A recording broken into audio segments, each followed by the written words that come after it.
All right, how's everybody today? We want to welcome everybody to our Woodlake Addiction Recovery 12-Step Education. This is session number 3. We're going to be talking on step 3. We're going to talk about the decision you make in step 3 and then what they're actually asking that you turn over as a result of taking the steps. You know, if you've ever listened to one of our sessions, what you know is we go back and we do some recapping. Today we're on step 3. What we're going to do is recap on 1 and 2 for a little while. We're going to get into the decision. We're going to get into what I think is the most important part of this whole thing, and that is the 3 basic instincts that make up self. And that's what we're trying to get out of my hands and into the care of God's hands. So we're going to recap on 1 and 2, we'll get into 3, and hopefully what we're going to get across to you today is the information you're going to need to do a thorough and honest 4-step. So there's 3 things that we're going to try to get across to you in this process. We're going to try to get across to you the 3 basic things that make up problem solving. There's 3 pieces to the puzzle. The first thing you have to do is understand the problem. The second thing, you have to know the solution to the problem. And then the final piece of the puzzle, you have to have a planned program of action that you can take that will get you out of the problem and to the solution. So 3 pieces to the puzzle: problem, solution, plan of action. And we're gonna try to drum those things into your head, because without the 3 pieces to the puzzle, you can't put the puzzle together. You know, the solution to drug addiction and alcoholism is very simple once I understand the problem. Now, step 1 is a problem statement. And in step 1, they're going to identify the problem, okay? And in step 1, they tell me it's a 2-fold problem. Part of it centers in the body, and part of it centers in the mind. Now, the physical part of this thing is what they refer to in the big book, the doctor's opinion, as a physical allergy. And what they tell me is this. We'll put it to you very simply. Is every time a person like me, an alcoholic, picks up the first one and I dump it into my system, I set this allergy off, and the allergy produces a physical craving for a second one, a third one, a 4th one, and so forth and so on. And what happens, as the big book says, we end up on a well-known spree. Now, every time one of us alcoholics gets on one of these well-known sprees, and we face some serious consequences legally, financially, work, family, what we do is we emerge remorseful with a firm resolution not to do it again. And what we say is, I'll never do that shit again. And most alcoholics, what they know is that's the alcoholic's national anthem. Now, how many alcoholics have said, I'll never do that shit again, and sometimes the same day did that shit again? Maybe it takes a couple of days, a couple of weeks, a couple of months. But what happens is an alcoholic will come up off a spree, and they will try to live in their own skin without a solution. And they start to get irritable. They start to get restless. They start to get discontented. And the mind says, you need some ease and comfort, which you probably do at this point. So the mind gives you permission to put the first one back in. And once you put the first one back in, it's pretty much over with. You set the physical aspect of this thing back off. The allergy produces the craving. The body takes over. The body tells the mind what to do, which is go get some more. And you end up right back on one of these sprees that you said you would never go back on.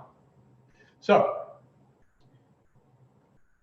the main problem for the alcoholic centers in the mind rather than the body. Because if I never put the first one in, I can never set off this little disaster in my life, the allergy, the craving, and the spree. Now, the act of the first drink, the act of the first hit, the act of the first one is an act of the mind.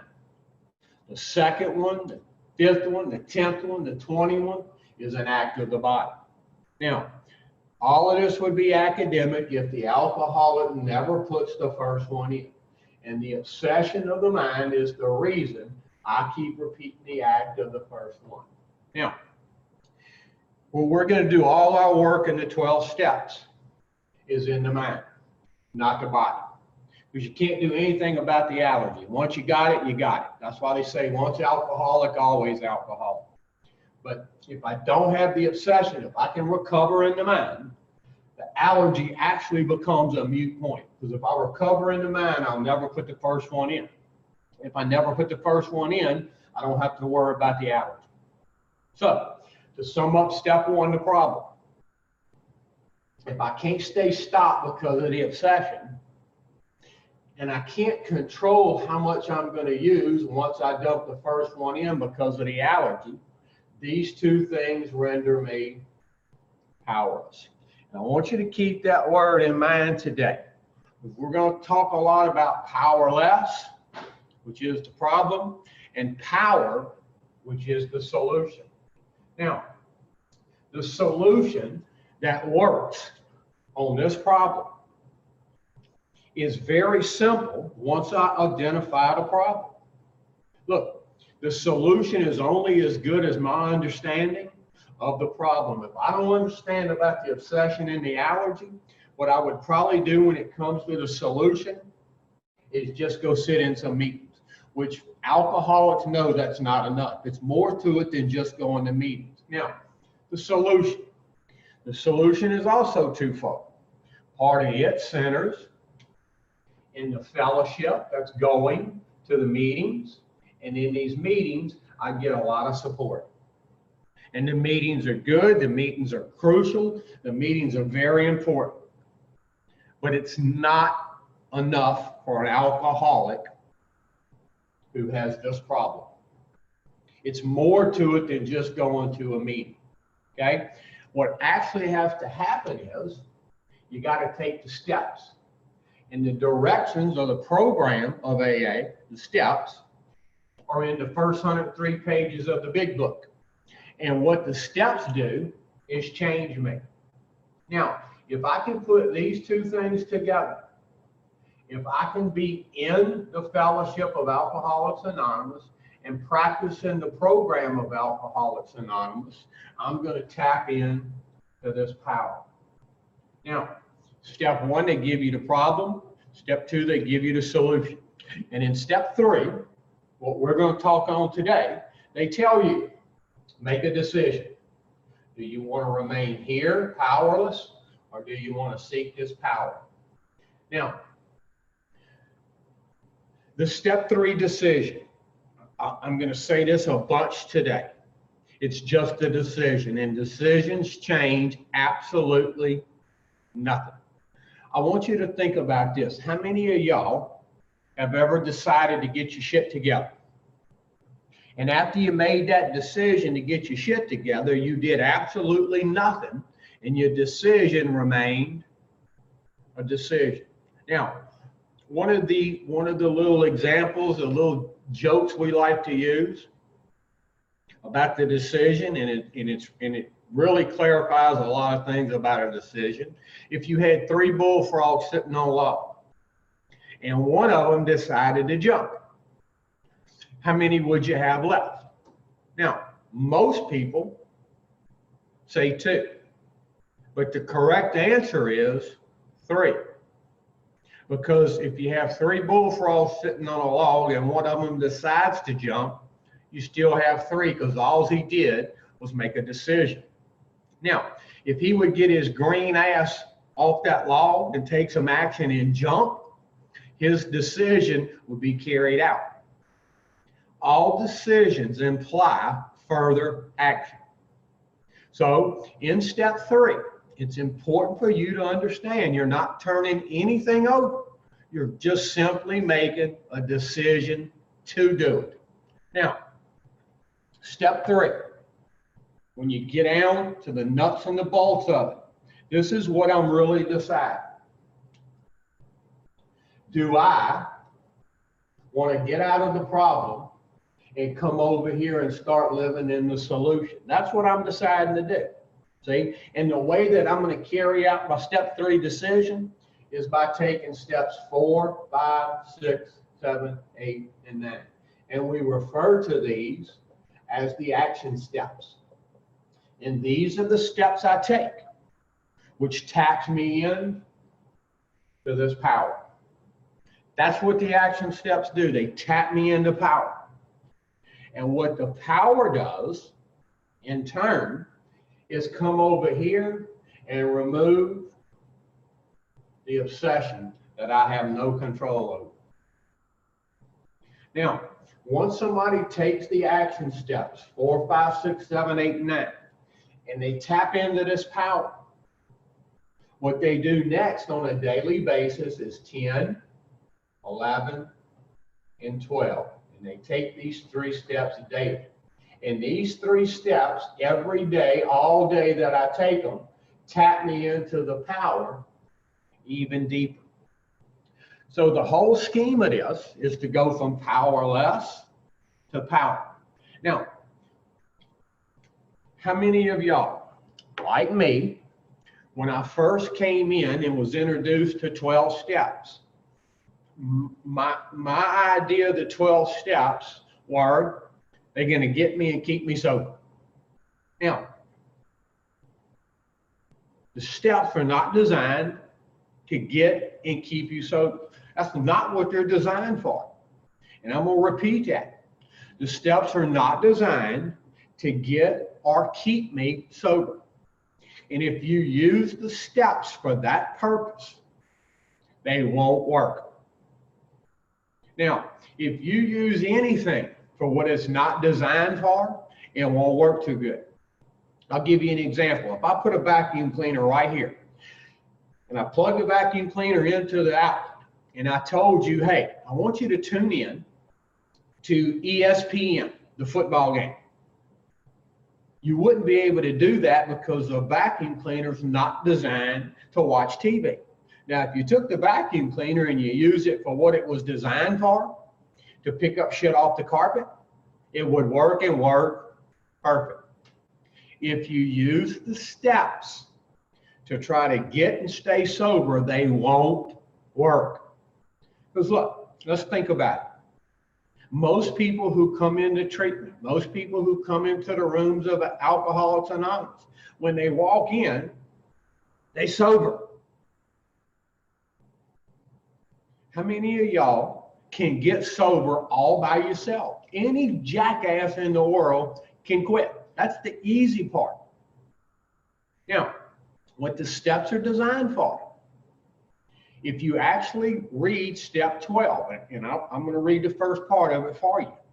It says, having had a spiritual awakening as the result of these steps. Now, if you read it backwards, it says, these steps, the result of spiritual awakening. So the steps, if you take them, you're going to get one result.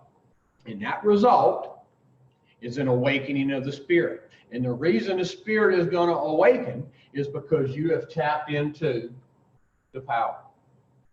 Now, this program, it boils down to 2 things. And this is what the program boils down to.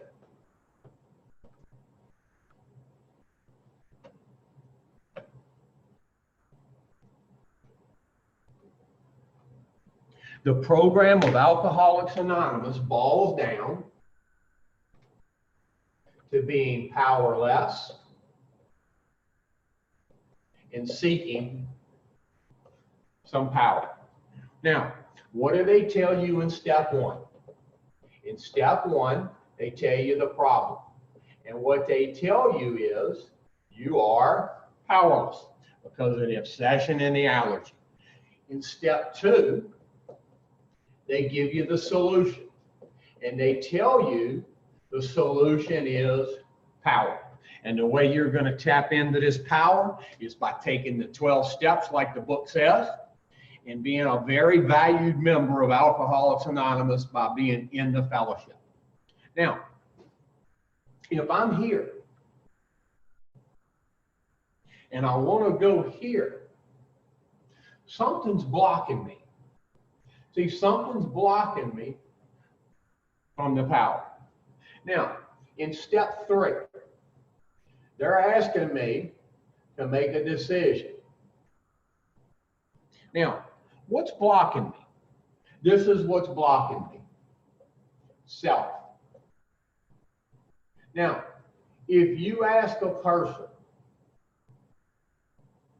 what makes up self, most people know more about computers, cars, Maybelline, iPods than they know about their own damn self. Now, in step 2, they asked you to open your mind up a little bit and be willing to believe some things a little bit different than what you've been believing. Now, I want you to, if you get nothing else out of this session, hopefully you will, but if you get nothing else out of this session, I want you to listen to this, okay?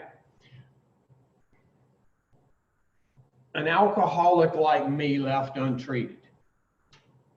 I'm selfish, self-centered, self-seeking, inconsiderate, and dishonest to the core. I'm always doing what I want to do, when I want to do it, and how I want to do it, and I don't give a rat's ass about nobody but me. Now, how many of y'all, you get ready to do something and you know it's wrong, and you hear a little voice say, "Hey, dumbass, don't do that." Now, if it's something self really wants to do, how many of y'all block that voice out and do what you want to do knowing it's wrong? And when you do what you want to do knowing it's wrong, later down the line, do you face consequences? And when the consequences start hitting real hard, does another voice come out a little louder and it says, "You dumbass, I told you not to do that"? Now, you can call that whatever you want. Most people call it their conscience. Now, I prove to you it's not. The very first voice that you hear that says, "Hey, you better not do that." If you think about this, it's always been right. So with that first voice telling you you better not do that and it's always right, we know right there in itself there cannot be your conscience because it's always right. And what we know is there's only one voice in this universe that's always right. And that's the fundamental idea of God.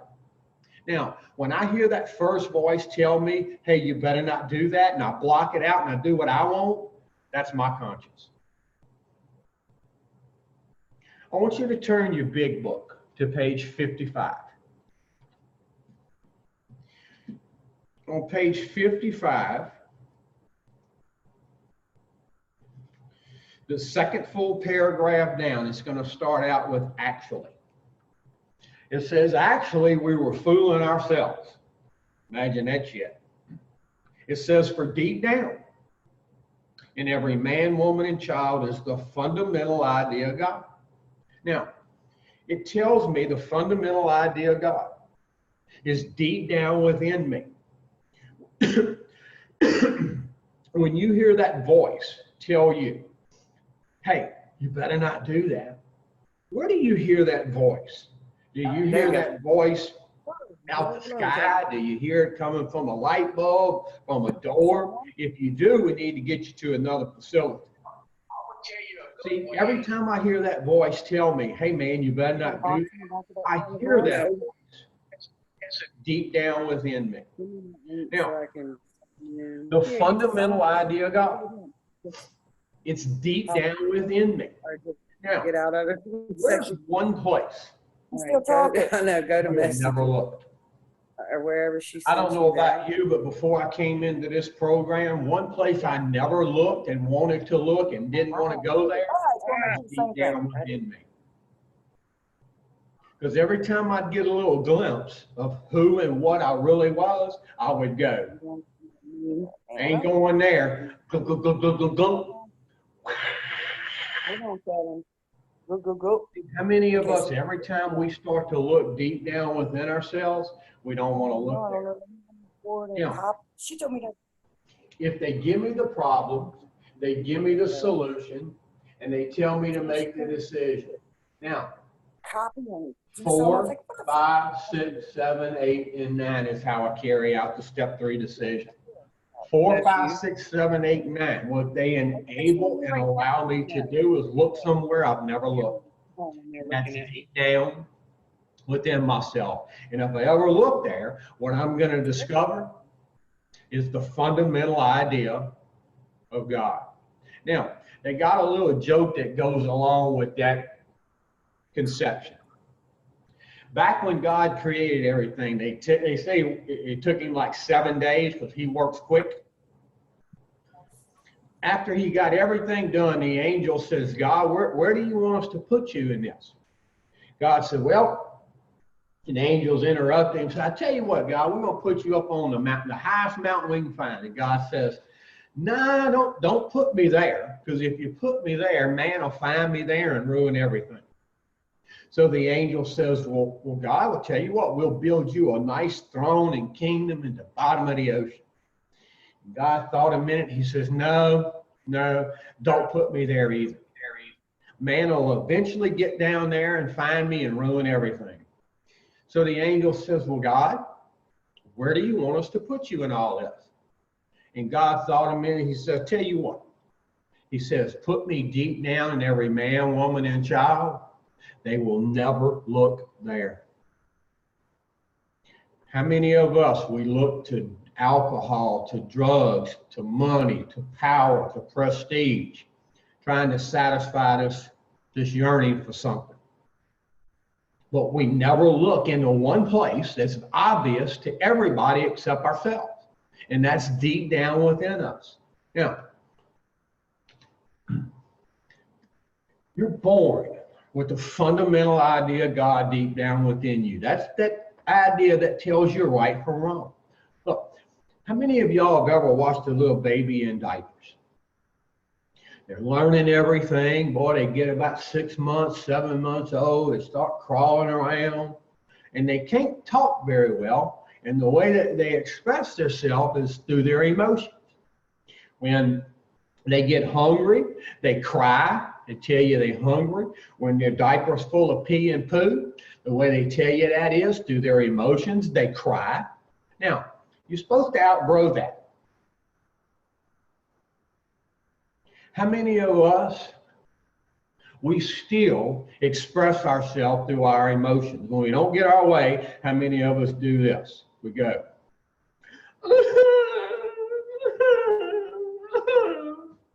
Now, we may not do it exactly like that. Some of us do still. Some of us may poke our bottom lip out. We may get mad, but we still express ourselves through our emotions. Chronologically, we've grown up, but emotionally and mentally, we're still little big babies. Now, if you watch a little 6, 7, 8-month-old baby crawling around, they go up to a cabinet, and their mommy goes, don't you get in that cabinet, and just barely taps the hand. And they go, away. Now, if you watch that baby, what it'll do, it'll watch mama. And when mama walks off and it's not watching that little baby again, that baby will turn back around and try to get in that same cabinet. Because see, at that age, guess what that baby already knows? Right from wrong. That's why I was watching mama. You know, I watched a commercial one time, and the commercial was on Pillsbury dough. They were advertising little sprinkles that you put on a cake. And this little baby was sitting at the counter, and his mama was baking a cake, and she had just opened the can of sprinkles, and the phone rang. So she stuck the can of sprinkles in front of the little baby, and she turned around and she answered the phone. She talked on the phone for about 20 seconds. She hangs it up, and when she turned back around,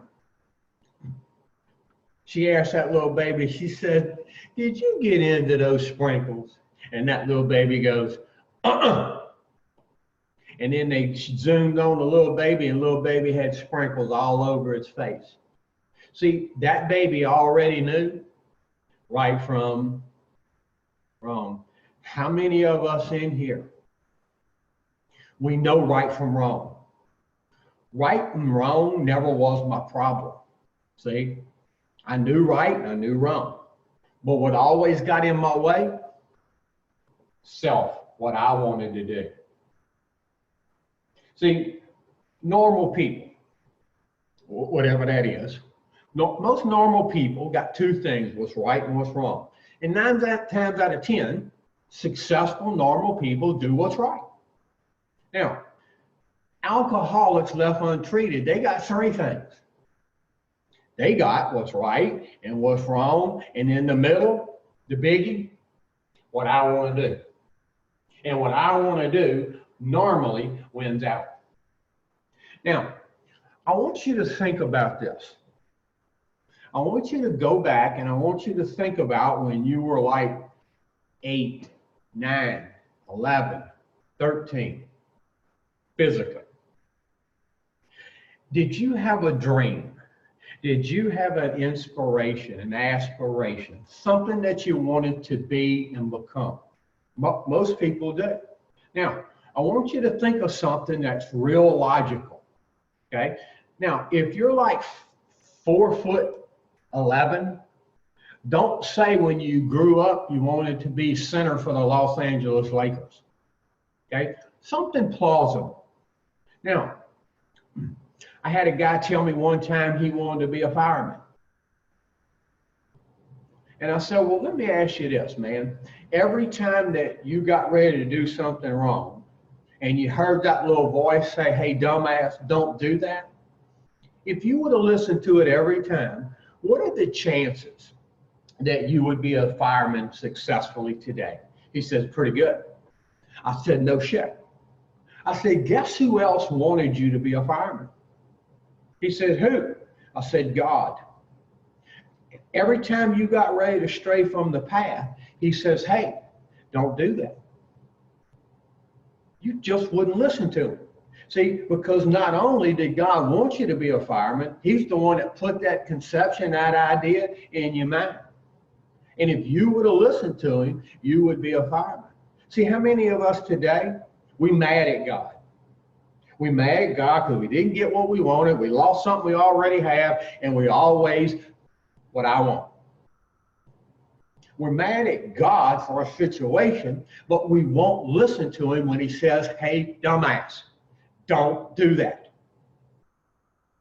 Now, the whole aspect of the steps is the turning over of the wheel. There are 2 wheels in this universe. Those 2 wheels are self-will and God's will.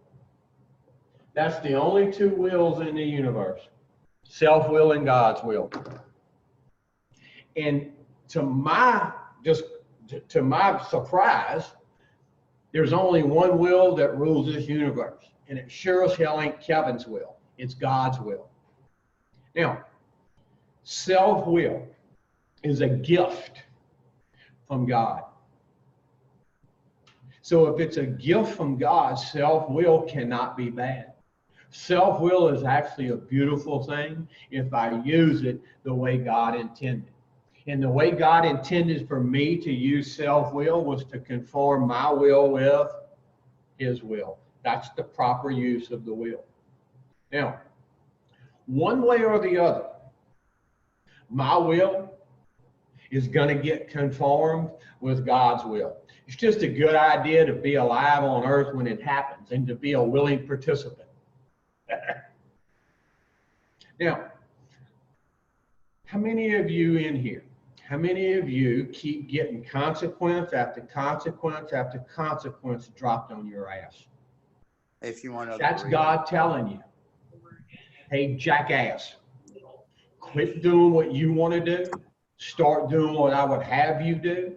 And instead of dropping consequences on you, I'll start to bless you. Now, self-will, God's will. The only two wills in the universe. Now, God wanted us creatures, humans, to be the dominant species over all the other creatures. So not only did God give us humans self-will, he gave us the ability to make a lot of choices and a lot of decisions. Now, self-will. That's what we're going to be talking on today. And most of you that are listening today, you should have gotten one of these handouts. These are the 3 basic instincts that make up self. Everybody has a social instinct, everybody has a security instinct, and everybody has a sex instinct. So we have a social instinct, we have a security instinct, and we have a sex instinct. Now, some of y'all have heard this little joke. The easiest way to remember the 3 basic instincts is when you start drawing social security, you'll have no more sex. That's a joke, hopefully. Every human being who's ever been put on the face of this earth, from Adam to the last baby born, we're all made exactly the same. Nobody's better than, nobody's worse than. We're all made exactly the same. And that is, we all have a social instinct, a security instinct, and a sex instinct. Now, if you look at the very first one under the social instinct, it says companionship. Now, companionship is wanting to belong or to be accepted. Now, is there anything wrong with that instinct? Nothing. It's God-given, it's perfectly right and necessary, and it serves a very good, useful purpose.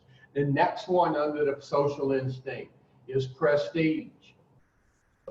The prestige instinct. This is what they say, wanting to be recognized or accepted as a leader. Is there anything wrong with wanting some prestige? No, it's perfectly right and necessary and God-given. The next one is self-esteem. Anything wrong with wanting some good, positive self-esteem? Nothing. Self-esteem, what we think of ourselves, high or low. The next one under the social instinct, pride. Now, a lot of people think there's something wrong with pride. There's nothing wrong with pride. I just had it in the wrong damn shit before I got into this program. Pride is an excessive and unjustified opinion of oneself, either positive or negative. The next one is personal relationships. Nothing wrong with that. It's surely right and necessary and God-given. Personal relationships, our relations with other human beings and the world around us. And then the last one is ambitions. Everybody has a social ambition. And your social ambition, an ambition or your plans for the future.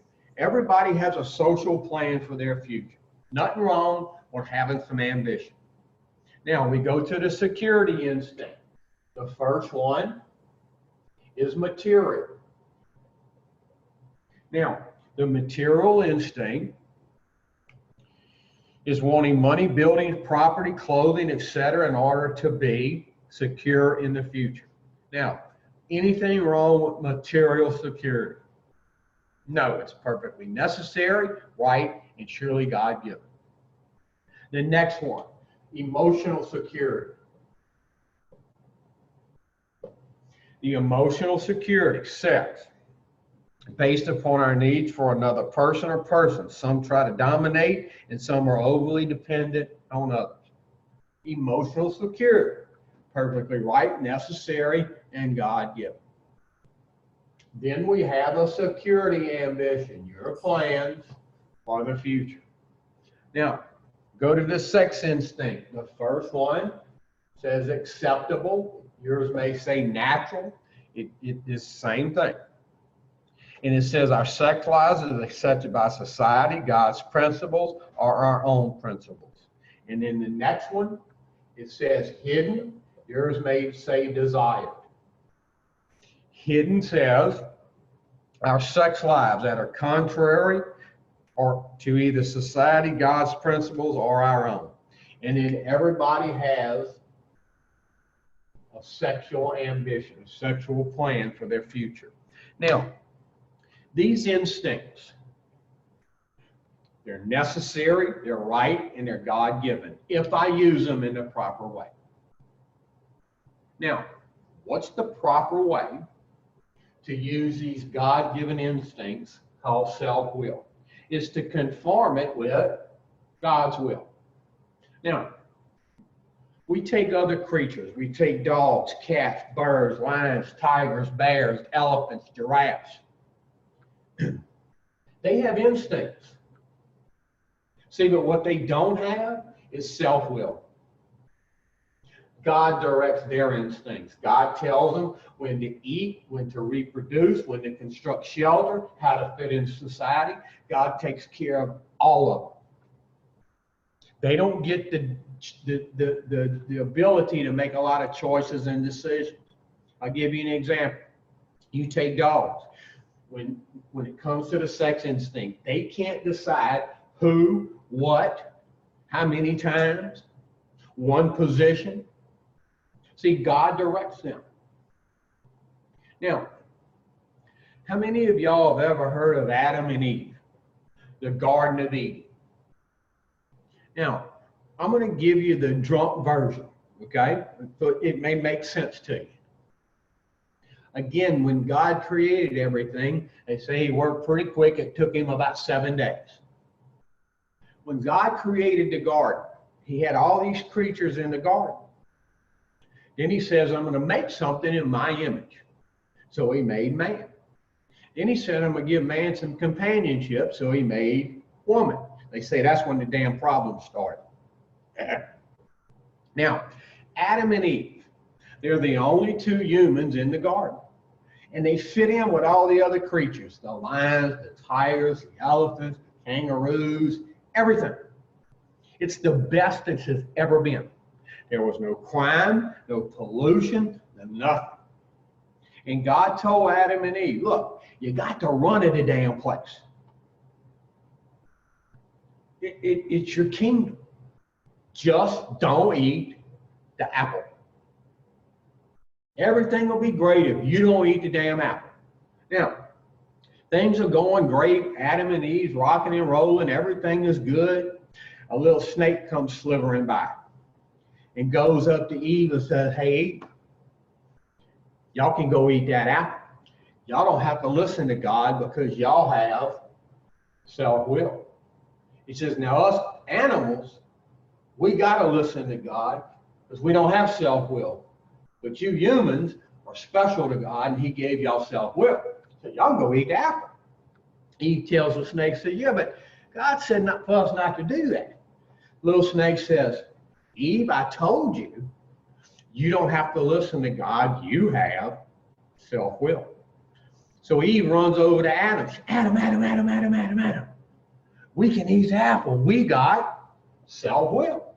Adam says, Eve, God told us that we couldn't eat the apple. And Eve says, yeah, but us humans, me and you, we don't have to listen to God. We got self-will. We can go eat the apple. So they go eat the damn apple. A little while later, God comes strolling by and God goes, Adam, who ate the apple? And Adam says, well, God was shocked. Adam says, well, God, we ate the apple. And God says, Adam, why did you do that? And Adam pointed to Eve and said, because she made me do it. Now, God was shocked because that's the first time man ever exerted self-will. Now, most people know the rest of the story, that Adam and Eve were banned from the garden. Now, what God did tell Adam and Eve, he says, hey, look, I love y'all. If you ever want to give this back to me, I'll take you back with open arms.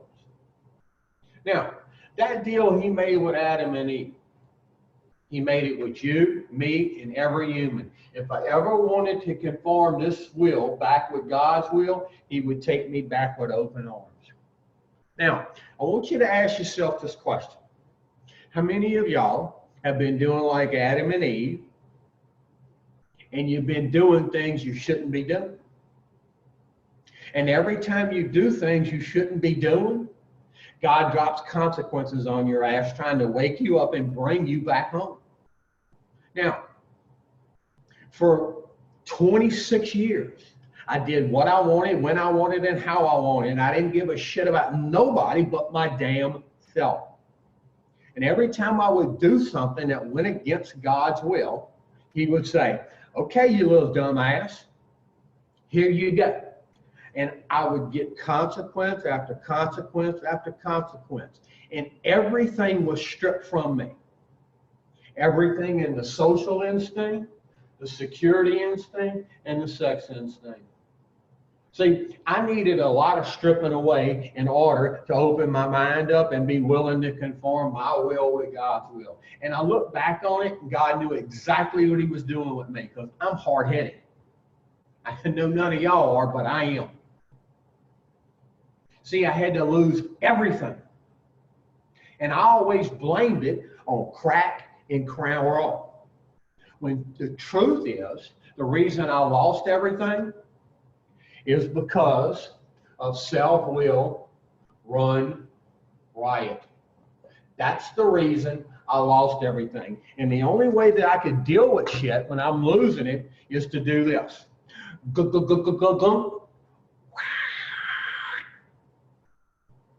See, how many of us, we blame everything on drugs and alcohol and nothing on ourselves? See, because if it's the drugs and the alcohol, I don't have to take responsibility. But when I start taking these steps and I start to see some things, I start to hear that pop, like my head comes out of my butthole, and I start to see the truth about things. And the truth that I saw,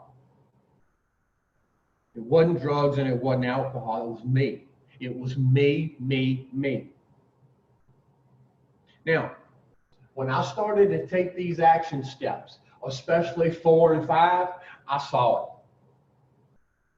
And the only way I was able to see it is by understanding the instincts. Now, other creatures, again, lions, tigers, giraffes, ducks, they don't have self-will. They're directed by God's will.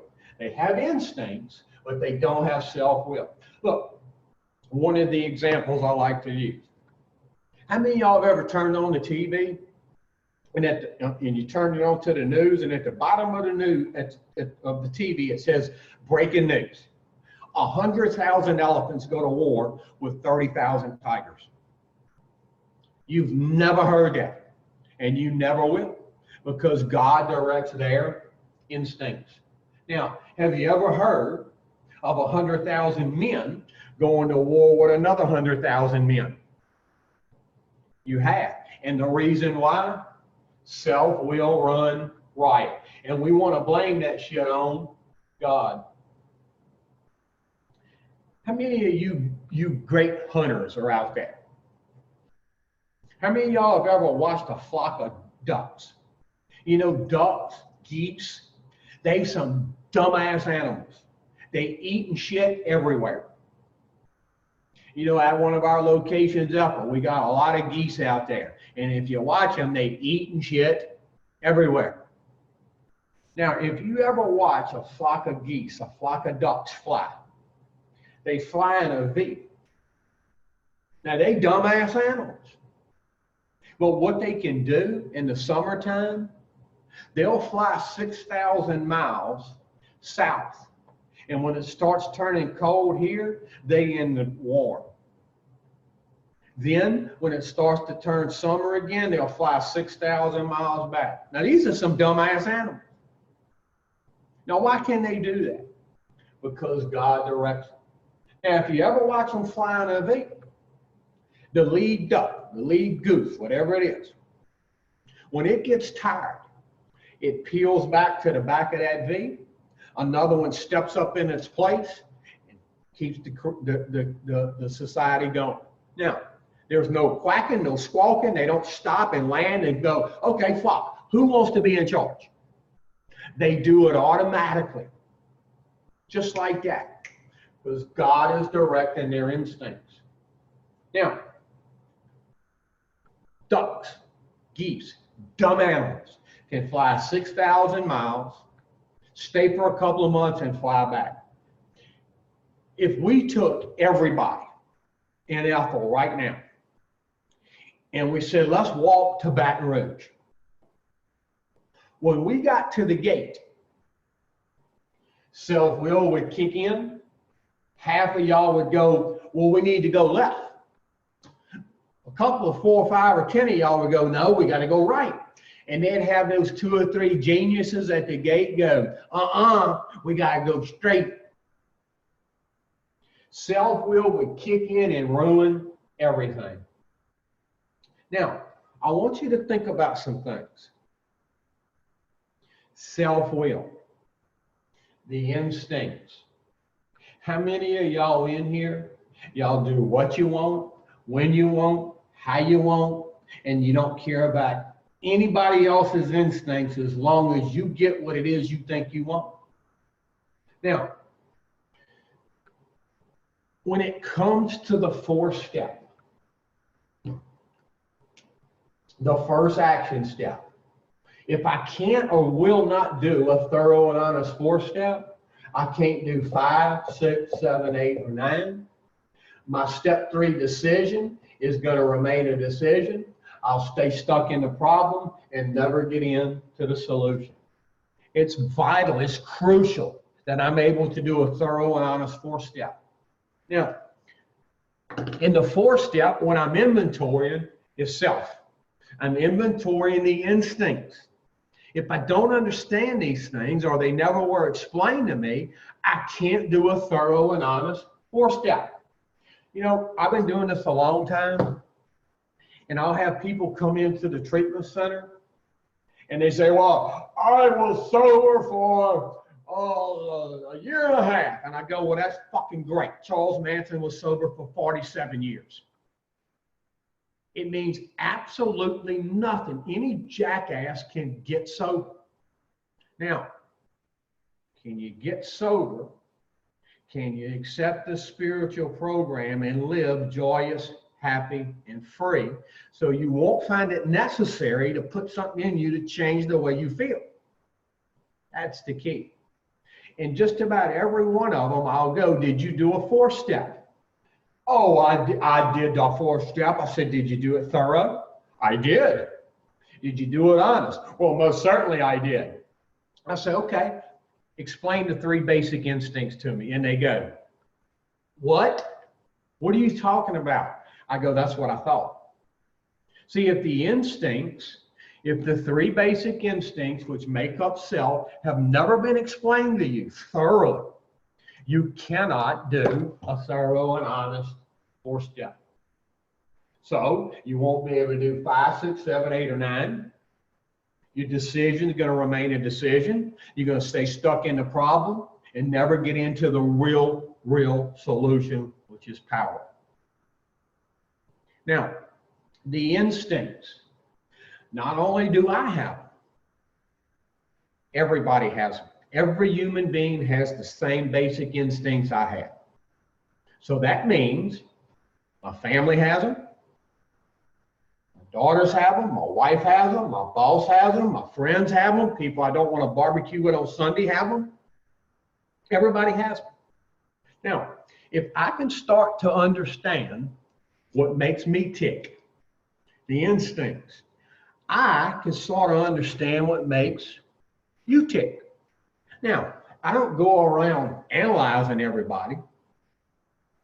But if I sort of understand myself a little bit, these instincts and what really makes me tick, I can start to understand and accept you a little bit better, whether you're doing the right thing or the wrong thing. I don't have to like you, but I still can accept you, forgive you, and love you. Now, these instincts, so necessary for my existence, what they often do is far exceed their proper functions, and they drive me, they dominate me, and they insist upon ruling my life if I let them. Now, one of the earliest recollections I can come up with about the instincts in developing some character defects to try to satisfy my instincts. I was probably about 6 years old, mentally and physically at this time. And I go over to one of my big brother's friend's house, and on his dresser, they had about $6 or $8 worth of quarters. Now, I'm 58 years old. This was like in about 1968 or 69, and that was a lot of money. So I took them and I put them in my pocket, and I go home. About an hour after I'm home, my mama comes in my bedroom. She says, "Hey, what's your brother's friend's mama just called, won't know if you took his quarters." And I went, nope, wasn't me. Nope, don't know nothing about it. And she says, "Okay." And I got away with it. So what I started to develop in my character, my personality, was dishonesty.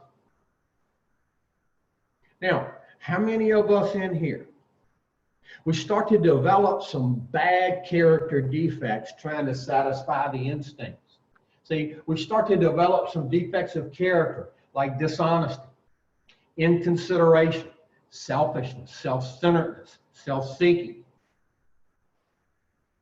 Now, we're gonna talk about 5 more minutes. We're gonna take us a little break, and we're gonna come back in and really get into some good shit. Now, the instincts, so necessary for my existence.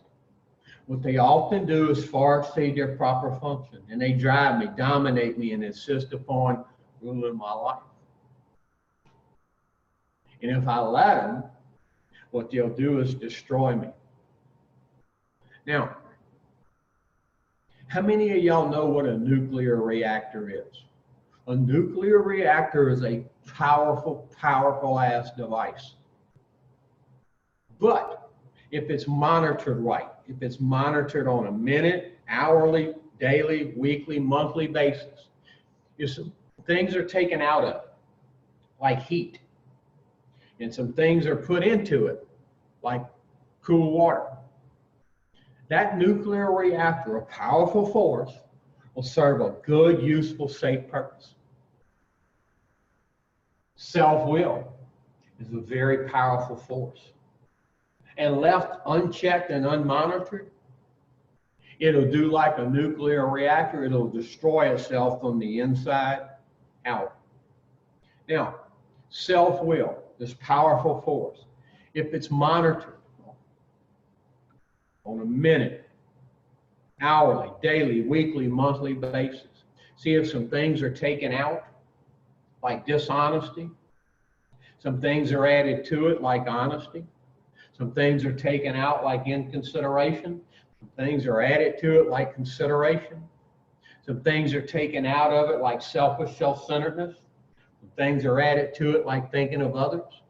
So if some things are taken out of self and some things are added to it, self-will can serve as a good, useful purpose.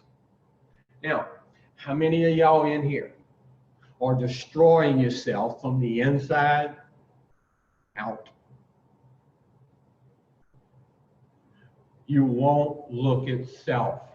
And when people start telling you, you know, you're a selfish, dishonest person, you get mad and poke your bottom lip out, start pouting like a little teen-icy baby, or you just laugh it off. Last thing before we go on break, I want you to really think about this when you're smoking those 12 cigarettes. If you would start being who you really, really are, that dishonest, inconsiderate, selfish person, you know who you wouldn't want to be? Who you really are. See, how many of us we put on this act to try to cover up the defects and the shortcomings, but deep down we know it's just an act. So we try to be somebody that we know we're really not. And they talk about it in the big book. You get up on this stage and you don't know a single word of your part because it's an act.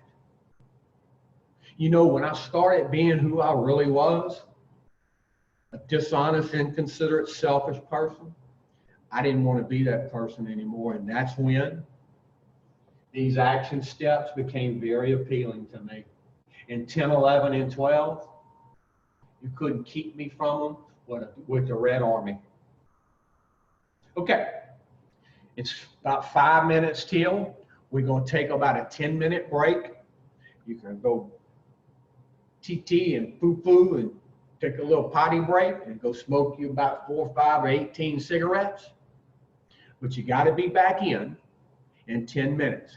Not 11, not 12, 10 minutes. See y'all in 10.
All right, we want to welcome everybody back from the break. If you're listening in on a computer and you're sort of streaming in, can you do us a favor and mute your sound?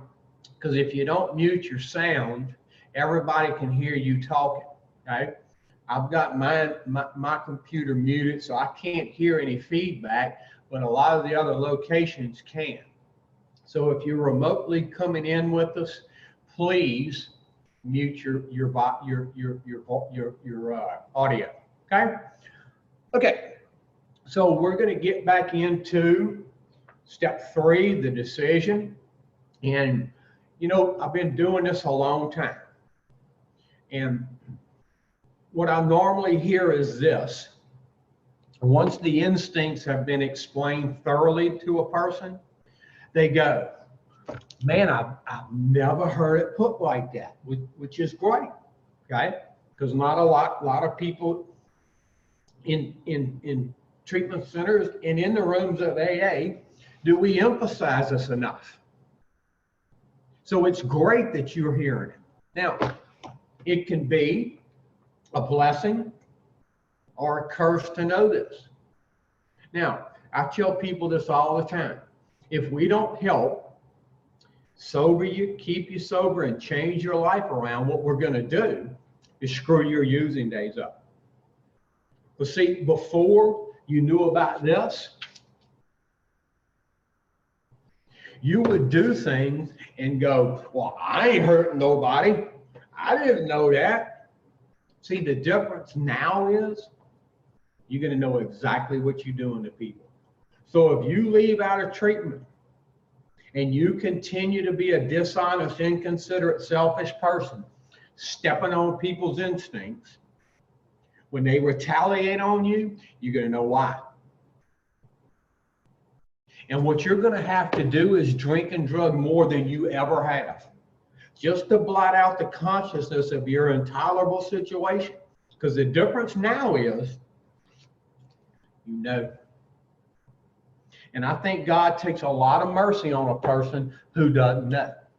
Well, once a person knows and they're armed with some real good information and they continue to be a dishonest, inconsiderate, selfish person, I think God will drop some shit on you, Ajax won't take off. Now, before we went on break, I told you, not only do I have the instincts, my family has them, my wife has them, my daughters have them. Now, one of my famous statements before I came into treatment was, I'm not hurting anybody if they would just leave me alone. Now, when they would leave my ass alone, I would get mad at that shit too. See, how many of us were never where we want to be? We're never who we want to be with. And we always stay longer than we want to stay. Now, I come from North Baton Rouge. I was brought up, a couple of 2 or 3 generations of my family were brought up in about probably a 5 or 6 square mile area of North Baton Rouge. And I can remember my father just used to get so aggravated and mad with me.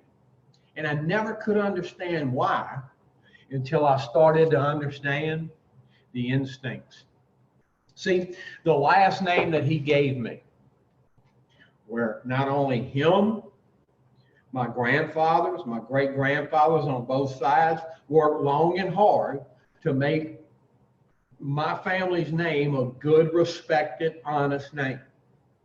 And what I did, I took it and I just ran it in the ground with Baton Rouge. See? And I really never saw those kind of things until I started to understand the instincts and what I really was doing. Now, I got 2 daughters when I first came in here. I actually just had a brand new little baby girl who's about 6 months old. But when I first came into the program, I had identical twin girls. And when I came into the program, they were probably about, I I don't know, somewhere about 11, 12. What I did to them, if somebody else would have did it to them, I would probably be serving a life sentence somewhere. Now, what I did to them, I'm running the streets of North Baton Rouge like a chicken with my head cut off. I'm doing what I want, when I want, how I want, and I don't care who in the hell don't like it. Now, what do you think I did? What do you think I did to my daughter's companionship? Do you think I built that up and instilled that in them like a father should, or did I tear it down? What do you think I did to their prestige? What about their self-esteem? Do you think I really instilled some good, positive, high self-esteem in them, or just destroyed it? Now, what do you think I would do if another human being did that to them? What do you think I did to their pride, their personal relationships? I destroyed every one of their instincts. And then I had the nerve and audacity to tell them out my mouth, I love you, babies. And they would look at me like, really, dude? Then why do you do the things you do to us? Now,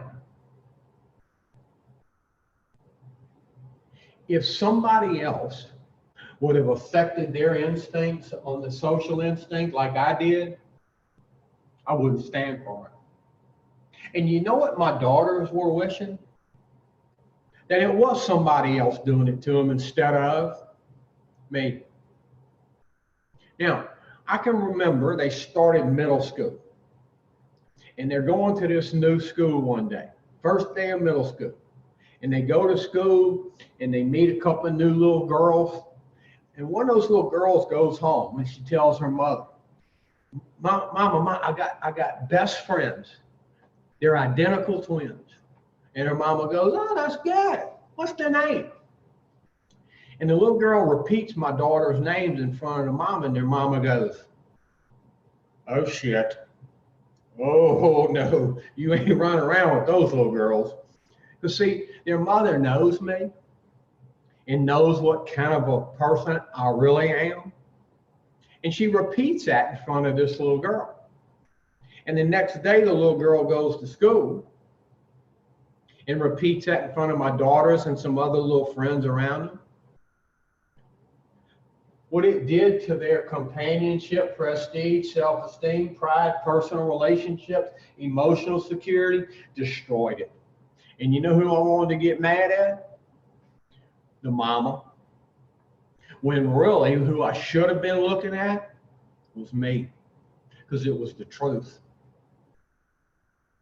How many of y'all realize what you're really doing to people?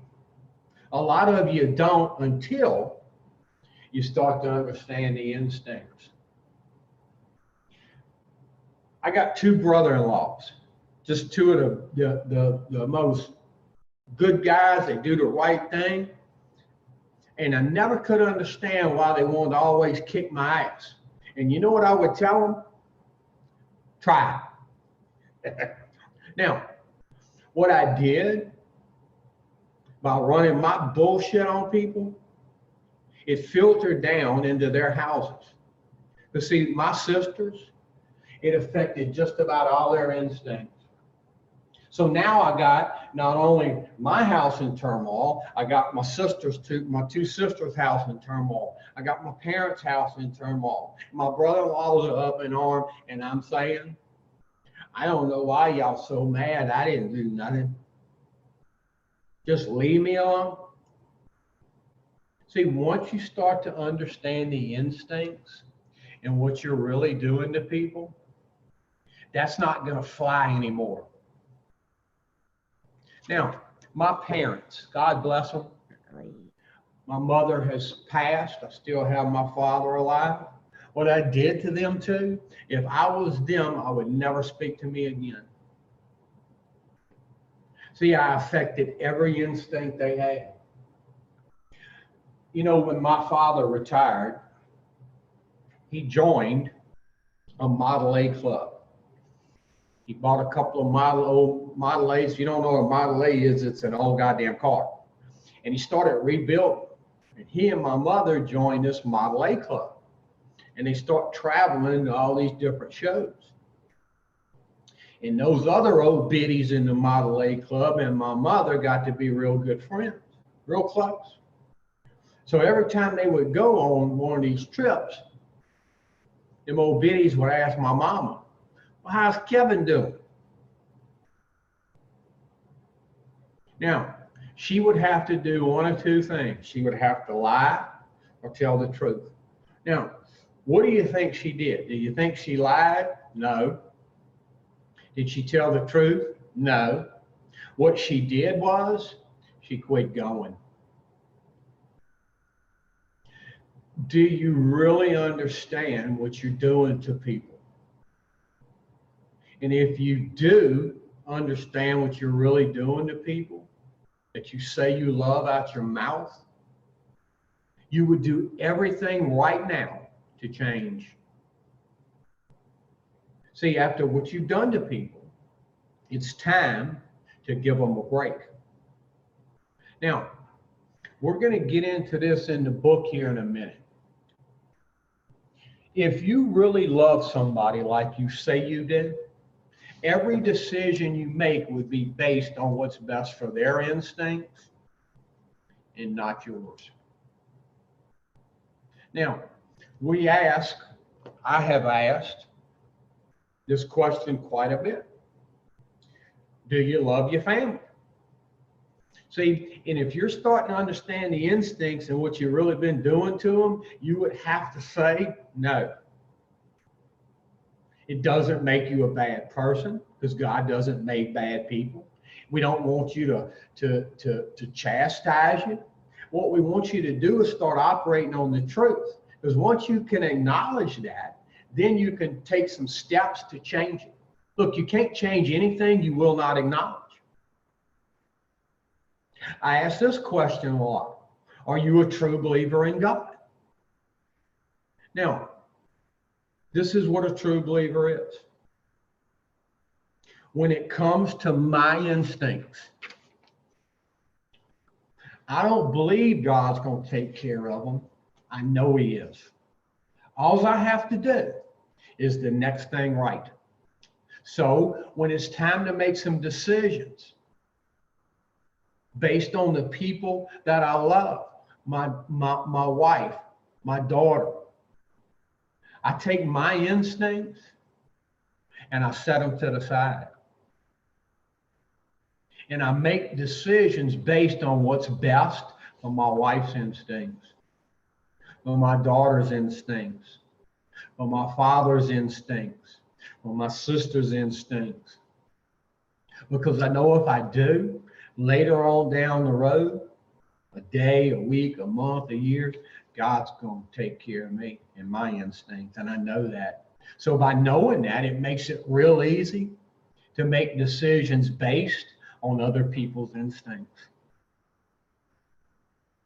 Now, what's sober? What's sober?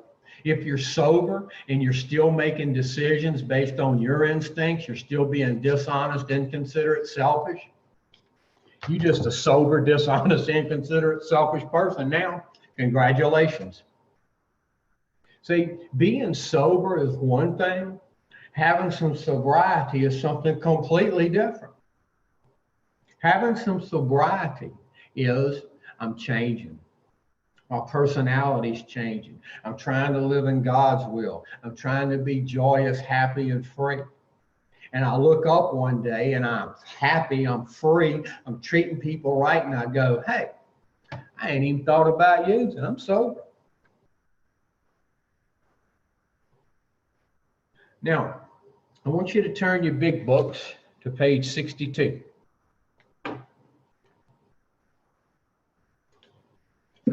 Page 62.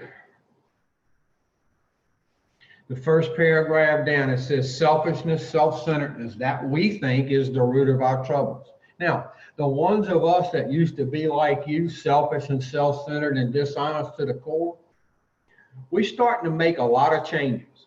And we're not like you in that respect anymore. Okay? So what we know is it wasn't the drugs and the alcohol. It was my selfishness, my self-centeredness. That was the root and still is the root of my troubles today.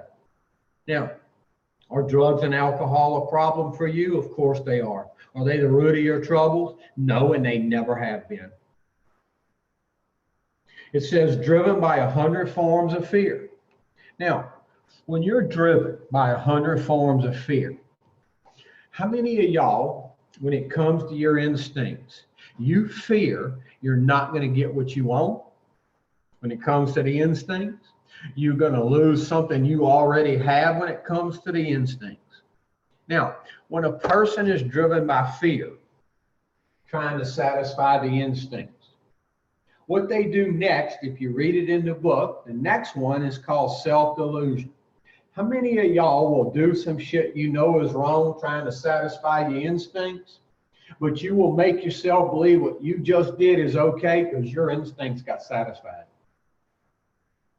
So you're full of fear, you're full of dishonesty. Now what's the next one say? Self-seeking. I want you to flip that word around. It says seeking self. What makes up self? The three basic instincts. So how many of y'all live your life trying to do nothing but satisfy your instincts? Now, when a person's driven by fear, self-delusion, and self-seeking, they screw up a lot of shit. And they step on a lot of people's toes. And when they do, the last one kicks in. It's called self-pity. That's when your bottom lip pokes out and everybody can ride home on it. Now, when you're driven by fear, self-delusion, self-seeking, and self-pity, the book says you step on the toes of your fellows. Now, when you step on people's toes, what you're stepping on is their instincts. And I promise you, when you do that, they're going to retaliate. Now, before coming in this program, when I would step on somebody's toes and they would retaliate, all I could see is what they were doing to me. I couldn't see what I did to them to set the ball rolling. Today, this is what I know. By taking steps 4 through 9 and continually taking 10, 11, and 12, this is what I know. Anytime I'm disturbed, no matter what the cause, there's something the matter with me. This is what I know. If somebody's retaliating on me, I did something to affect one of their instincts. Right, wrong, or indifferent, I affected one of their instincts and they're retaliating on me. Now, can I affect other people's instincts by doing the right thing? Of course I can. Does it mean I quit doing the right thing? No. I'll give you an example.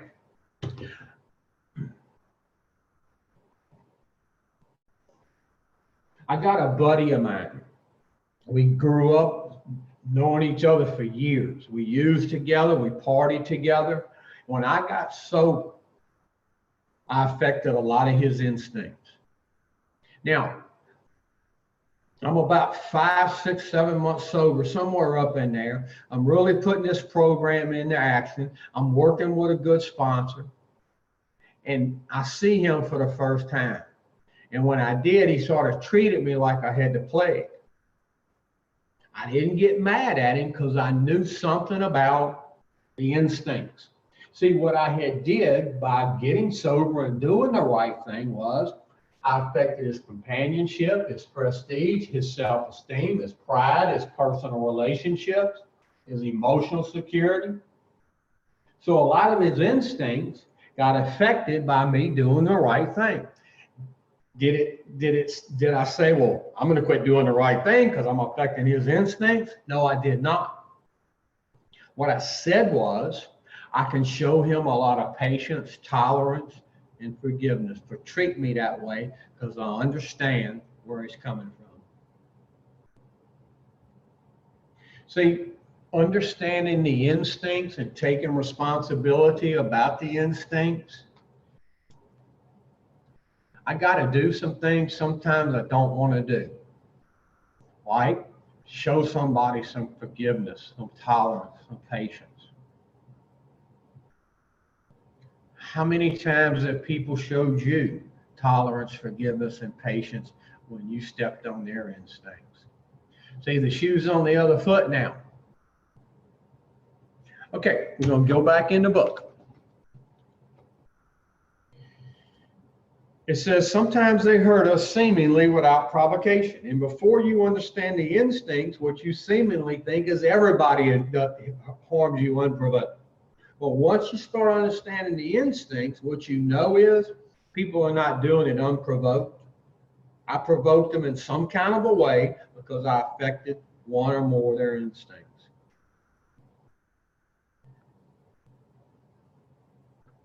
But we invariably find, see, when I start to really see this program and what it's doing and the truth about a lot of things, this is what I invariably find. I made decisions based on self, my instincts, which later placed me in a position to be hurt. Now, this is one of them moments that I really want you to listen to this.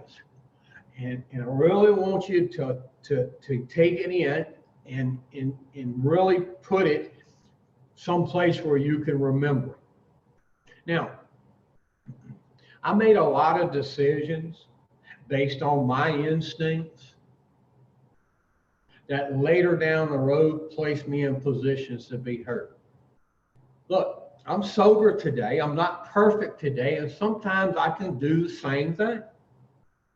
Now, if I really love somebody, like I say I do out my mouth, every decision I make would be based on what's best for their instincts and not mine. Now, I want you to ask yourself this question. Are you doing that? Are you making decisions based on what's best for your children's instincts, your wife's instincts, your husband's instincts, your mother, your father, your brother's instincts? Or you still thinking about yourself? Now, let's say you come out of treatment. You go into some meetings, you're sober, but you're still making some selfish, inconsiderate, dishonest decisions when it comes to your instincts. You're still stepping on people's toes, and they're still retaliating on you. So that means you're not getting too good of results. Sober, you're not getting results, good results. So you start getting some of the same results sober as you got when you were using. The difference now is you're sober. And if that stays the course, you keep getting bad results because you keep making decisions based on what you want, and you keep getting the bad results sober. You're not going to be sober for very long because you're going to get irritable, restless, and discontent. And we know what happens when an alcoholic gets that way and stays that way for any length of time. The obsession starts to come back, and it tells you you need some ease and comfort, which you probably do at this point. And you reach over, put the first one in, set the allergy off, it produces the craving, you're off to the races, and when you come up for air, you go, how in the hell did I ever get started again? Now, let's say you really get into this, and you're really on fire. You've done 4, 5, 6, 7, 8, 9, and you are starting to do some 10, 11, and 12 daily. Are you going to have to do some things you don't want to do? I promise you are. There's no ifs, ands, or buts. You're going to do some things you don't want to do. Like go to meetings, show some sick jackass love, patience, and tolerance. Start living in God's will. I'm going to do some things sometimes I really don't want to do. Like some jackass who's talking bad about me, showing him some forgiveness.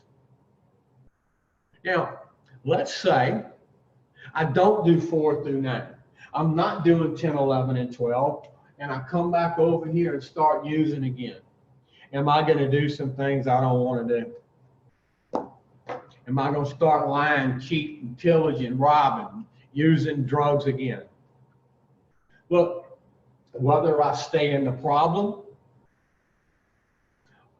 or I get into the solution, I'm going to do some things I really don't want to do.